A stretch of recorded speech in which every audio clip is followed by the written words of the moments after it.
ત્રીજી વખત ભાજપની આગેવાની હેઠળની એનડીએ સરકારે શપથ ગ્રહણ કર્યા બાદ હવે પ્રથમ સંસદીય સત્ર 24 જૂનના રોજ શરૂ થશે। તે 8 દિવસ ચાલવાનું છે અને ત્રીજા દિવસે એટલે કે 26 જૂનના રોજ લોકસભા સ્પીકર પદની ચૂંટણી થવાની છે। આ દરમિયાન વિપક્ષે વારંવાર એ વાત પર ભાર મૂક્યો છે કે એનડીએના જે સહયોગી પક્ષો છે તેની પાસે લોકસભા સ્પીકર પદનું જે પદ છે તે હોવું જોઈએ। નમસ્કાર, ટકાટક મીડિયામાં આપની સાથે હું છું જાનવી।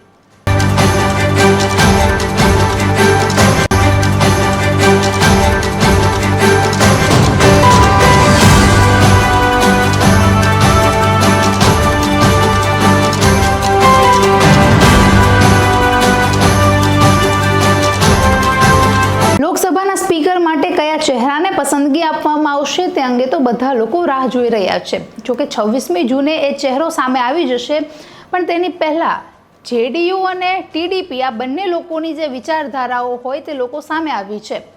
નીતિશ કુમાર જે જેડીયુના નેતા કહી રહ્યા છે કે ભાજપ કોઈ પણ ચહેરાને પસંદગી કરશે, અમે લોકો એમની સાથે છીએ, સમર્થનમાં છીએ। તો ટીડીપી ચંદ્રબાબુ નાયડુ કહી રહ્યા છે કે ભારતીય જનતા પાર્ટીએ તમામ સહયોગી પક્ષોની સહમતિથી જે તે વ્યક્તિને સિલેક્ટ કરવાનો રહેશે।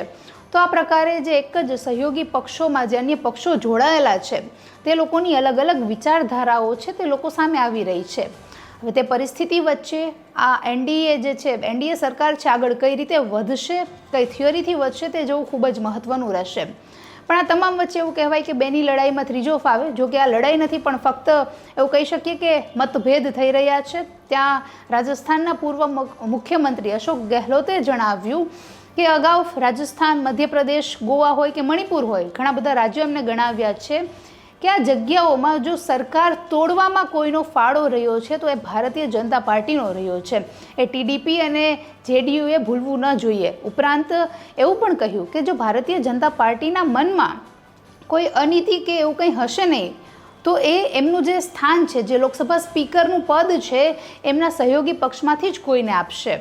1998થી 2004 સુધી જ્યારે અટલ બિહારી વાજપેયીની સરકાર હતી ત્યારે એ શિવસેના અને ટીડીપીના વ્યક્તિઓ જ લોકસભાના સ્પીકર હતા।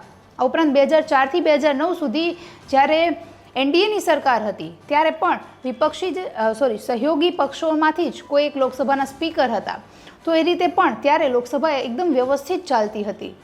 પણ હવે જ્યારે આ વખતે લોકસભા 2024ની ચૂંટણી પછી લોકસભા સ્પીકર પદ માટે એક વ્યક્તિ, એક પસંદગીનો ચહેરો જ્યારે સિલેક્ટ કરવાની વાત આવી છે ત્યારે વિપક્ષો એવું જોરદાર ભાર મૂકીને કહી રહ્યા છે કે પદ પર જે સહયોગી નેતાઓ છે તેમનો અધિકાર છે, એમને આપવો જોઈએ। આવી રીતે જો ભાજપ હવે કઈ બાજુ ઝૂકશે, કોને ચાન્સ આપશે તે જોવું ખૂબ જ અગત્યનું બની રહેશે। ઉપરાંત ગેહલોતે એ પણ વાત યાદ કરાવી કે 2019માં 6માંથી 4 રાજ્યસભાના સાંસદો જે ટીડીપીના હતા તેઓ ભારતીય જનતા પાર્ટીમાં જોડાયા હતા। અને આ વખતે પણ જો લોકસભા સ્પીકરનું પદ એમના સહયોગી પક્ષમાંથી કોઈને આપવામાં નહીં આવે તો ટીડીપી અને આ જેડીયુ આ બંને પાર્ટીઓએ તૈયાર થઈ જવું પડશે કે એમના સાંસદો છે તે આગળ જઈને ભારતીય જનતા પાર્ટીમાં જોડાય।